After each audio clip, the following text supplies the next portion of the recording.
Hello. Today we're going to talk about Greenland. Sorry.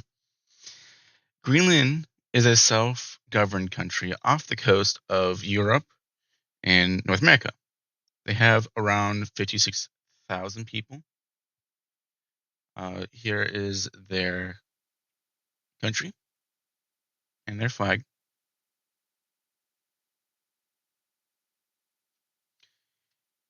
Their education is influenced by the Danish traditions, which stuck around for the 300 years from back when they settled around, colonized uh, in the 1700s uh, by the Danish.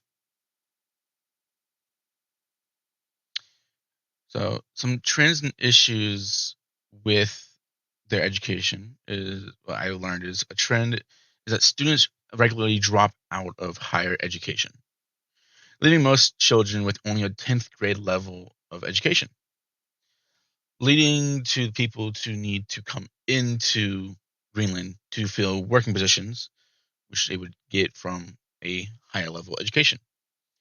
Now, the issue that causes this trend is they're taught in Greenlandic, which is their native tongue. But higher education transitions to Danish, the colonized language, which puts stresses on the children, which leads them to drop out. Another trend is children in the capital of Nuuk. Since they are in the capital, which is the most urban area, they're getting the better schooling options and the better materials, while the more rural areas aren't as lucky as they're dealing with less materials, less people coming in, and less technology advances. Another issue is due to that changing language, teachers are left to fend for themselves, making it work to make it work for their classes, which I can see this as putting a lot of stress on the teacher, leading to the teachers quitting.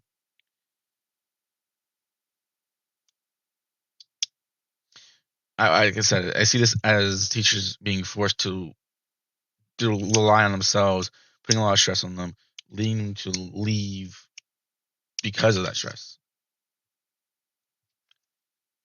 Now, some cultural aspect is Greenland. They're more traditional than anything else, as they still hunt and fish and live with family ties. Continuing how they are taught in their homes, which is with Greenlandic, um, they're using their natural dialect. But in schools, to go further on, they are taught using Danish just to move forward in the culture. With their need for people coming with that is the need for people coming in to do a workforce, but to try to make it easier for students is the country has started a country abroad program to allow students coming in and people coming in, but also for citizens to go out to learn better from more than just Denmark, but allowed to learn in different countries of the world. Now, some technology impacts is internet access is variable because you're going to have people in rural they don't have the greatest internet access, but people in urban will have the best because they're this large town. Now, this can lead to a negative impact on those in the rural areas because they don't have that opportunity to have the best internet options or the best technology pieces. Now, to work with the learning of Danish, the need for e-learning became a need. So they can learn virtually of learning the language of Danish to make it easier for people wanting to go into higher education. Additionally, due to COVID, there was the already increase of e-learning like in the U.S. I would not say it's too landish that Greenland would need to have an influx of e-learning because of COVID as well, because COVID made it difficult for schools to safely support all of their children. Now, poverty, they have some poverty, around 16%. Uh, with their poverty, one of the Greenland's poverty support programs is the Greenland Global Foundation. They are a nonprofit that is a charity that tries to support those that are in poverty by offering help for their basic needs, such as food, water, healthcare, and education. Now, the social economic status, Greenland can be considered a developed country with the understanding that they have a small population and they're semi isolated. It may not be the most advanced, developed country, but they are technically a developed country. As the World Bank categorizes them as a high income economy due to their low population, they still have poverty, with around 16% of their population falling under the poverty line. Being a developed country means having access to primary and secondary education. Greenland meets this due to having schools accessible to citizens. However, there are some issues with the schooling in rural and urban areas, like Nook being the best, having the best schools and technological differences. Then adding on to the fact there is the issue of language change from Greenlandic to Danish for higher education, which is what makes it harder for students to go into higher ed. Globalization, I it's a repeated tradition of the transition between Greenlandic and Danish, as students are taught Greenlandic in homes and earlier schools, and then they're forced to transition to Danish should they want to go to higher ed, pushing to learn other languages for more opportunities. Or if they don't, they're going to be replaced by people who are brought in for those opportunities for jobs. The study abroad program is, I would say, a great result of globalization for Greenland, as it allows people coming in and people going out to explore the world, as it allows the students to travel to different countries, different schools, to learn from those schools, to get their credits. And then also on the other side would be having people coming in to learn Danish from from Greenland. And I would say for part three is, since the location of Greenland is right between two major trading nations, it's between North America and Europe, it is in a perfect spot for trade routes between those two, which allows bringing people in, resources, people, ideas, companies to make an impact and add on to Greenland. And then those people can take that ideas back that they learned from Greenland and spread around the globe, making it a hot spot for people all over the globe. Now, with diverse population, the one issue is the language barrier between usage of Greenlandic and Danish, which can negatively affect the diverse people, because there are some people who don't know it, so they had to pay for it, which is, for people that have less money, don't have that option. So to make an effort to fix this language barrier, is schools are trying to use e-learning to promote the bilingual learning to counter the issues of high dropouts because of the need to learn Danish.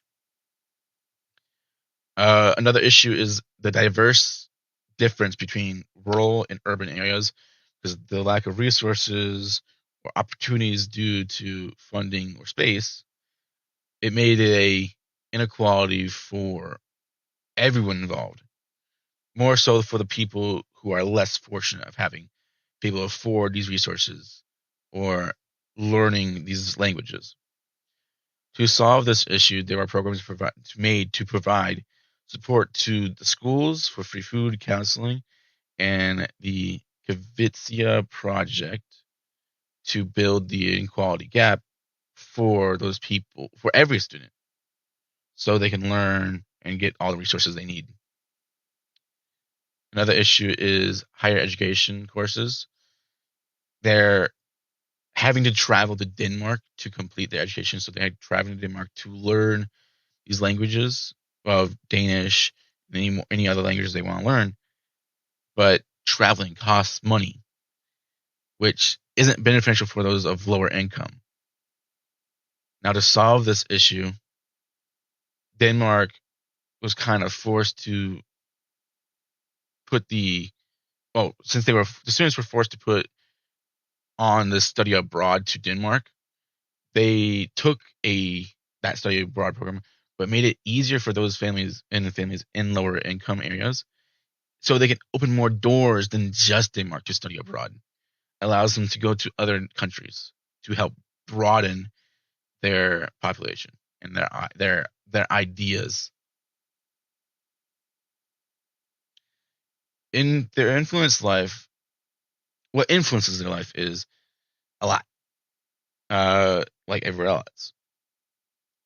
With education, their education can be influenced by many factors and ideas, but we're going to talk about the social economic status of families, the parents' beliefs, and the resources that schools and community provide. So, the social economic factor is what allows a student to go to higher ed or not. As the wealthier families, they can afford going to schools willy nilly and having the best technology, the best books, having tutors to help. Um, while the less wealthy, they don't have that opportunity because they're trying to make a living. So they can't spend all these extra funds to get these new materials. As a result, the ramifications of it is wealthier families are more likely to pursue higher ed because they have the opportunities. While the less fortunate of money wise, they are not. This ties back to how urban families will have better support while rural won't. Now, family beliefs and expectations influence how a child grows. For example, if a child's parents supports and expects greatness, it can lead to greatness. But if they aren't supportive and being negative, then it's going to lead to the downfall of a child's development. As a result, families with positive expectations and good support may have a child that succeeds as far as they can. With wealthier families, they're getting into higher ed more easy and succeeding, while the less wealthier families are pushing the child to succeed with all they can, even if they can't afford it. They're gonna try to do the best they can. Now, families who don't support their children or don't put good expectations on their child, it can lead them to not succeed in what they want to do, or they will drop out because they don't have the support from the family and from the schools. So leading to dropouts and limited options for the future if they are set down a path that they can't navigate. Finally, schools and the community resources. Access to good schools, effective teaching, and the best community support can allow students to see what they can achieve with the right guidance and the right materials. So urban areas like Nook have the better schools and teachers compared to rural. So they have the advantage of education, which allows them to have the knowledge that they need for success. While rural areas, they don't have the best schooling, but they would have the better community services and support and resources because they're having to these programs are put to help them, but also both rural and urban areas. But while being in a rural area, they are being taught to build connections with the people that they see and talk to every day, which gives them the means to learn to support themselves and others. Even though they're at a disadvantage, they're getting all the things they need. Here are my sources that I take pieces of. Thank you.